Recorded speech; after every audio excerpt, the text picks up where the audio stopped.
As the world teeters on the edge of chaos, a single man steps forward, proclaiming himself as the savior of humanity.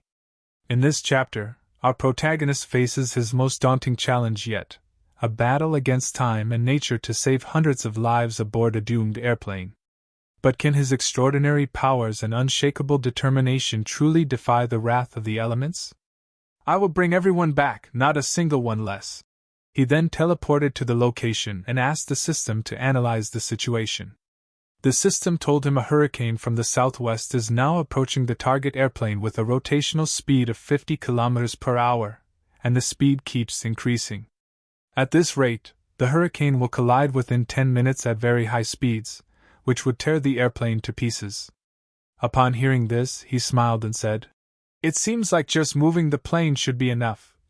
As he saw the airplane coming towards him, he smiled and dropped his umbrella. Then he used sorcery, manifestation of lightning, transforming intangible lightning into a tangible existence, converting immense energy into immense power. The airplane pilot was shocked upon seeing this. They couldn't believe their eyes. Someone was flying outside holding lightning. They exclaimed, "Oh my God, what is that? Wait, is that a person standing in the lightning? I thought I was seeing things, but it's a super strong current exceeding 100 million volts. Could it be Superman?" Meanwhile, the system started warning our protagonist. Tornado wind speed detected at 340 m per second. 10 seconds left. Please evacuate the storm immediately. The system told our protagonist that whatever he wanted to do, he had to do it now. As the airplane was being sucked into the storm, the pilots tried their best to get the plane out of it. There was no time, they had to think of something. Suddenly, the airplane was stuck on the lightning. The surprised pilot wondered, "We've stopped, but the engines are still running?" In the next moment, they saw our protagonist in front of the airplane. The system, seeing our protagonist's bold move, asked him, "Are you thinking of pulling the airplane out of the storm with your thunderbolt?" Our protagonist replied, "As long as we get the plane out of the storm's path, they'll be fine." The system agreed, but was worried that, at this speed, the passengers might be harmed. Our protagonist reassured, "Don't worry. They might vomit, maybe get frightened and faint, but they won't die."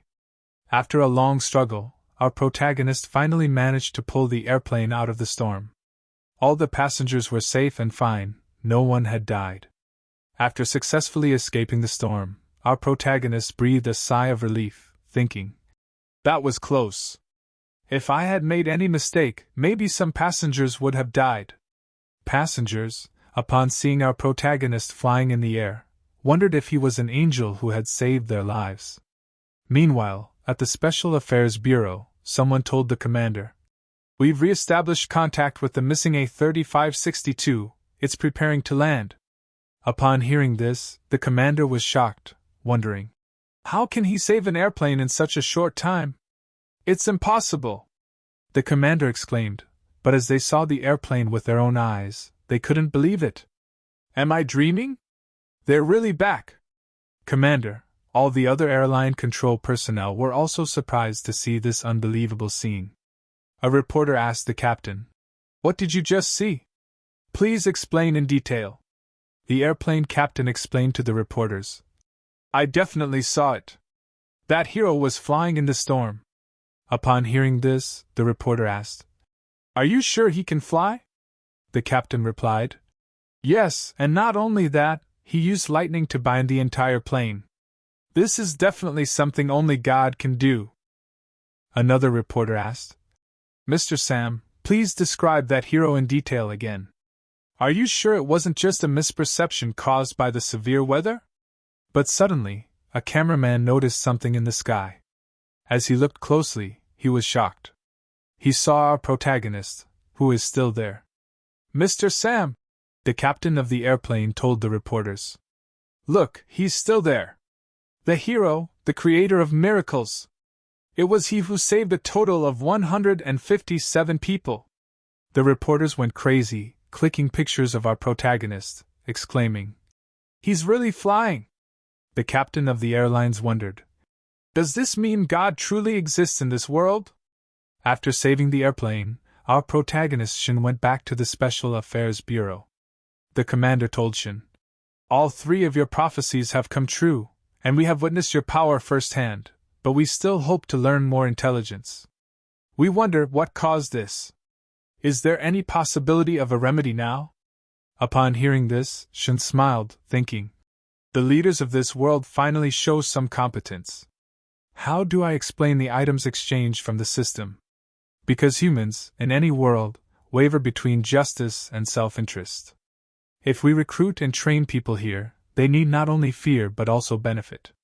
Instead, let's reverse this and imitate them, establish an organization. In this way, I can not only issue orders in the name of the organization, but I can also recruit talents from different worlds through it." With the miraculous rescue of 157 lives and the fulfillment of all his prophecies, the world begins to recognize the gravity of his warnings. But for our protagonist, this is only the beginning. To truly save the world, he must build something greater, an organization to unite people across realms under his guidance. What lies ahead for our mysterious savior, as he lays the foundation for his salvation organization? Thank you for watching. If you enjoyed this chapter and want to see more, don't forget to like, subscribe, and share your thoughts in the comments. Your support keeps this journey alive. See you in the next chapter.